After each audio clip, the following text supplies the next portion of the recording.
చేరనుందా?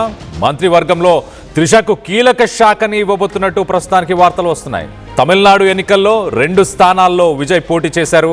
Trichy east, Perambur నుంచి బరిలోకి దిగారు విజయ్. 2 స్థానాల్లో కూడా ఇటు విజయం దిశగా టీవీకే అధినేత సాగుతున్నారు. తిరుచి ఈస్ట్ స్థానానికి రాజీనామా చేయనున్నారా విజయ్? ఖాళీ అయిన స్థానం నుంచి త్రిషాని పోటీకి దింపనున్నారా? మరి పార్టీ ఆవిర్భావం నుంచి విజయ్కు అండగా నిలిచిన త్రిషాకి మరి ఆ స్థానాన్ని కల్పించబోతున్నారా? దీనికి సంబంధించి డీటెయిల్గా మాట్లాడుకునే ప్రయత్నం చేద్దాం. ఇటు చెన్నై నుంచి మా ఏపీ ఇన్పుట్ ఎడిటర్ కృష్ణమోహన్ అందుబాటులో ఉన్నారు. కృష్ణమోహన్తో మాట్లాడి తెలుసుకునే ప్రయత్నం చేద్దాం. కృష్ణమోహన్, చెప్పండి, ఎలా చూడాలి అంటే త్రిషాకి నిజంగానే ఒక సీటు, తను బై ఎలక్షన్ అంటే ఒక గెలిచిన తర్వాత కూడా ఒక మంచి హై స్టేక్స్ ఉన్న పొజిషన్ అని చెప్పొచ్చు. బై ఎలక్షన్కి ఎలాంటి ఎక్స్పీరియన్స్ మరి త్రిషకు కూడా లేదు. విజయ్కి ఎక్స్పీరియన్స్ లేదు, త్రిషకు కూడా ఎక్స్పీరియన్స్ లేదు పొలిటికల్గా అని చెప్పొచ్చు.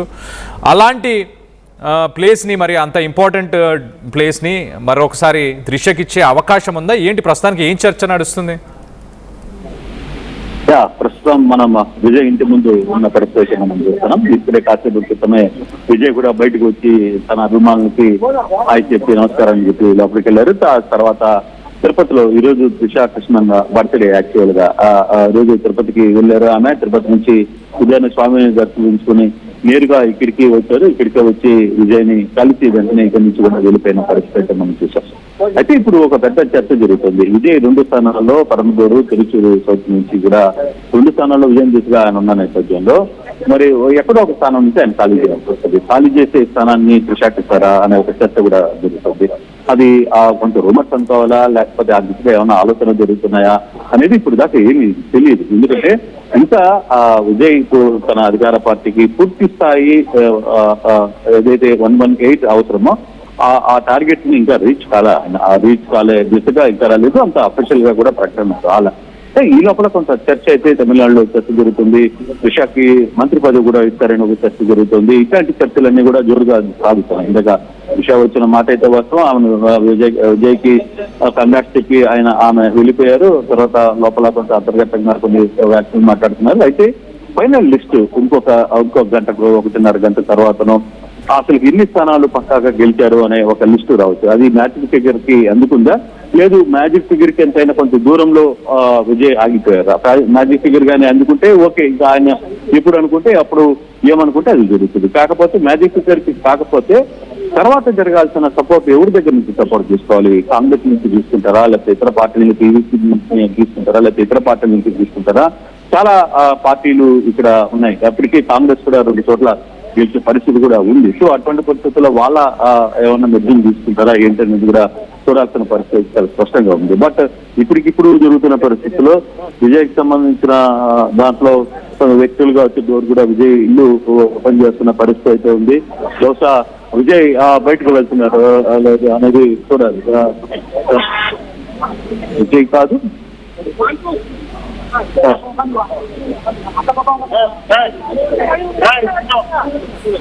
విజయ్ ఇంటి నుంచి కొంత విఐపీలు అయితే బయటికి వెళ్తున్న పరిస్థితిని మనం చూస్తున్నాం.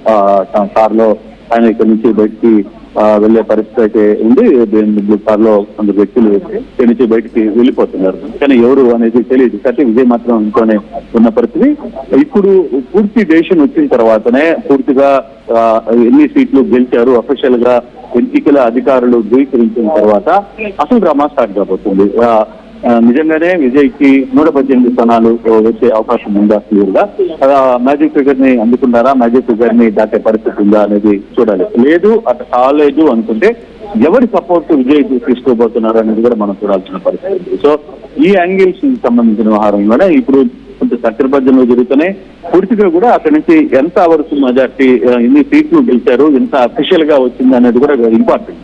అందుకే విజయ్ ఇప్పుడే తొందరపడి ఎటువంటి ప్రకటనలు చేయట్లేదు. ఆయన ట్వీట్లు కూడా ఏం చేయట్లేదు. ఆయన సైలెంట్ గా వేచి ఉన్నారు. పూర్తిగా కానీ అన్ని సమాచారాలు రాని, అన్ని అభ్యర్థులు రాని తర్వాత ఎవరికి ఎన్ని సీట్లు వచ్చాయో తెలుసుకున్న తర్వాత మ్యాజిక్ ఫిగర్ మనం అందుకున్నామా లేదా అనేది ఒకటి, కాకపోయిన తర్వాత ఎటువంటి పరిస్థితులు ఉంటాయి. సో 1-2 చోట్ల తగ్గితే దాన్ని ఏ విధంగా కలుపుకోవాలి, ఎవరిని పిలవాలి అనే దాని మీద కూడా కొంత చర్చ జరుగుతుంది. కానీ ఇప్పటికిప్పుడు అందుతున్న సమాచారం వరకు అయితే ముందు ఫైనల్ గా right Krishnamohan, thanks for the latest update. మొత్తం మీద ఇటు విజయ్ ఇంటి దగ్గర ప్రస్తుతానికి హడావిడి నడుస్తుంది. ఒక విఐపీస్ కూడా అక్కడ ఇంటి నుంచి బయటికి వెళ్తున్నారు. త్రిషకి మరి ఇంకొక సీటు ఇస్తారా, త్రిషకి మంత్రివర్గంలో క్యాబినెట్లో స్థానం దక్కుతుందా తనకి అన్న దానిపై కొంత సందిగ్ధం అయితే నెలకొని ఉంది. ప్రస్తుతానికి మెజారిటీ 22 రౌండ్లు పూర్తయిన తర్వాత ఎన్ని సీట్స్ మొత్తంగా వస్తాయి, ఎవరి మద్దతు తీసుకోవాలి అన్న దానిపై ప్రస్తుతానికి సస్పెన్స్ కొంత నెలకొని ఉంది. విజయ్ కూడా ఆయన సోషల్ మీడియా మాధ్యమంలో ఎలాంటి ట్వీట్స్ చేయట్లేదు, అలాగే ప్రకటనలు కూడా చేయట్లేదు. మొత్తానికైతే ఆ 22 రౌండ్స్ పూర్తయ్యేదాకా వెయిట్ చేసి దాని తర్వాత ఎలాంటి డెసిషన్ తీసుకోవాలన్న దానిపై ఆయన వెయిట్ చేస్తున్నట్టు చాలా క్లియర్గా తెలుస్తుంది. ప్రస్తుతానికి విజయ్ ఇంటి దగ్గర కూడా ఒకసారి వాతావరణం చూస్తే కనుక చాలా క్లియర్గా విఐపీస్ తన ఇంటికి వచ్చి వెళ్తున్నారు. సో మ్యాజిక్ ఫిగర్ని అందుకోబోతున్నారా, లాస్ట్ రౌండ్స్లో ఫుల్ మెజారిటీని కూడగట్టుకొని మరి ప్రభుత్వాన్ని ఫామ్ చేస్తారా, లేకపోతే కాంగ్రెస్ కానీ ఏఐడిఎంకే కానీ అలాగే ఇండిపెండెన్స్ కానీ ఇంకా ఏమన్నా మిగతా పార్టీలకు సంబంధించిన వ్యక్తులని మరి కలుపుకొని ముందుకెళ్లే ప్రయత్నం చేస్తారా? మొత్తంగా అయితే త్రిషకి మరి అప్పర్ హౌస్ తమిళనాడులో 1986 నుంచి ఇప్పటిదాకా అప్పర్ హౌస్ లేకపోవడం, దాన్ని రద్దు చేశారు 1986లో. అంటే ఎమ్మెల్సీగా త్రిషకి సీటుని ఇచ్చి ఎమ్మెల్సీగా తనకు ఒక మినిస్టర్ పదవి ఇచ్చే అవకాశం లేదు. సో ఖచ్చితంగా ఇప్పుడు 2 స్థానాల్లో విజయ్ పోటీ చేశారు. పెరంబూర్, తిరుచి ఈస్ట్ని తను మరి సాక్రిఫైస్ చేసి తను దాన్ని రిజైన్ చేసి ఆ సీటుని మరి ఎక్స్పీరియన్స్ ఉన్నా లేకపోయినా త్రిషకే ఇచ్చే అవకాశం ఉందా? విజయ్కి రాజకీయ పరంగా ఎలాంటి ఎక్స్పీరియన్స్ లేదు, త్రిషకి రాజకీయ పరంగా ఎలాంటి ఎక్స్పీరియన్స్ లేదు.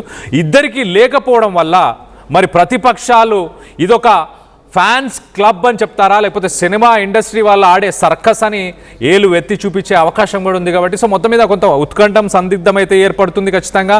విజయ్ మరి ఆయన పూర్తిగా రిజల్ట్స్ వచ్చిన తర్వాత ఆ మ్యాజిక్ ఫిగర్ని అందుకుంటారా లేదా అన్న దానిపై రానున్న నెక్స్ట్ డెసిషన్ ఉండబోతుంది. ఆయన ఏ సీటును రాజీనామా చేస్తారు, అక్కడ నుంచి ఎవరిని గెలిపించుకుందామన్న ప్రయత్నం చేస్తారు. ఎందుకంటే ఒక్కసారి అక్కడ రాజీనామా చేసిన తర్వాత ప్రభుత్వం ఫామ్ అయిన తర్వాత కూడా ఒక హై స్టేక్స్ బై ఎలక్షన్ ఉండబోతుంది. అక్కడ ఆయన ఎక్కడ రాజీనామా చేస్తారో అక్కడ ఒక హై స్టేక్స్ బై ఎలక్షన్ ఉండబోతుంది. ఇటు ప్రతిపక్షాలు కూడా హోరాహోరీగా పోటీ చేస్తాయి. మరి అంత ఇంపార్టెంట్ బై ఎలక్షన్ సీటుని ఎలాంటి ఎక్స్పీరియన్స్ లేని త్రిష కోసం ఆయన రిస్క్ తీసుకుంటారా అన్న దానిపై క్లారిటీ రావాల్సి ఉంది. సో మొత్తం మీద ఇప్పుడు ప్రస్తుతానికి టీవీకే పార్టీ విజయానికి అంచులో 113 స్థానాల్లో ఉంది. మరి పూర్తిగా కౌంటింగ్ పూర్తయ్యేసరికి మరి ఇంకా ఆ మ్యాజిక్ ఫిగర్ని అందుకునే అవకాశం ఉందా లేదా అన్న దానిపై కొంత ఉత్కంఠం అయితే నెలకొంది.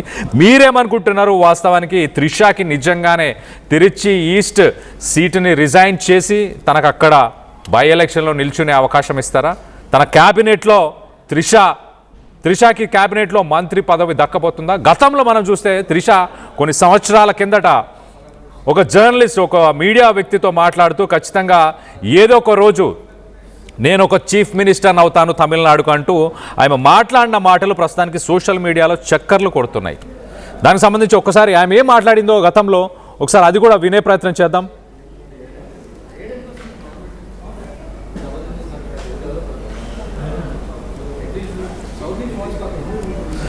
తను మాట్లాడుతూ ఖచ్చితంగా నేను తమిళనాడుకు సీఎం అవుతాను ఏదో ఒక రోజు అంటూ ఇటు మీడియాలో ఒక మీడియా పర్సన్తోనే ఒక రిపోర్టర్తోనే తను మాట్లాడిన వీడియో ప్రస్తుతానికి సోషల్ మీడియాలో వైరల్ అవుతుంది. మరోపక్కన తను తిరుపతికి వెళ్ళి విజయ్ ఎలక్షన్స్లో గెలవాలంటూ తన బర్త్డే ఇవాళ త్రిష 43వ బర్త్డే కూడా.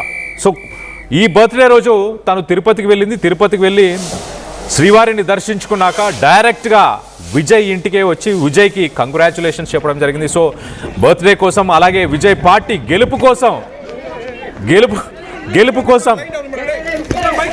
కోసం తను డైరెక్ట్గా ఇటు శ్రీవారి దగ్గరికి వెళ్ళి శ్రీవారి దర్శనం చేసుకొని అక్కడి నుంచి మళ్ళీ విజయ్ ఇంటికి వెళ్ళి విజయ్కి కంగ్రాచులేషన్స్ చెప్పడం జరిగింది. దానికి సంబంధించిన విజువల్స్ని మనం చూస్తున్నాం. తన ఇంటికి వెళ్ళి తనకు కంగ్రాచులేషన్స్ చెప్పి ఎక్కువసేపు కూడా ఉండలేదు, మరి కొంతసేపే ఉండి అక్కడి నుంచి ఇమీడియట్గా వెళ్ళిపోయింది.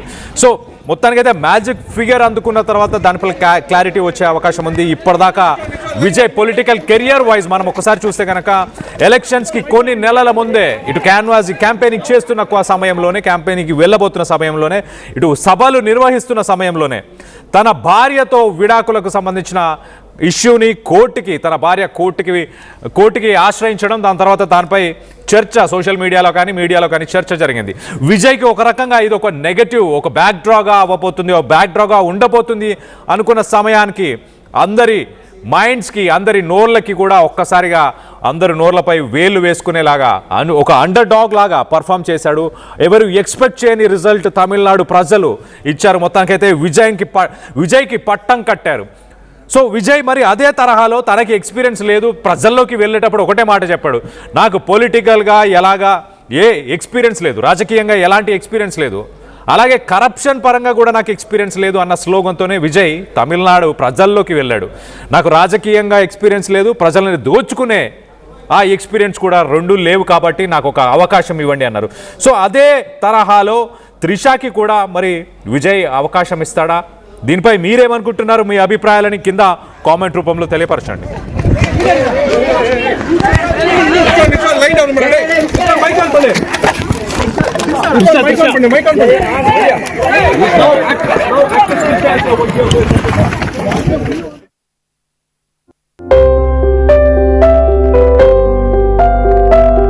చిన్న చిన్న ఆనందాలు 35 ఏళ్లుగా నా జీవితంలో లేవు.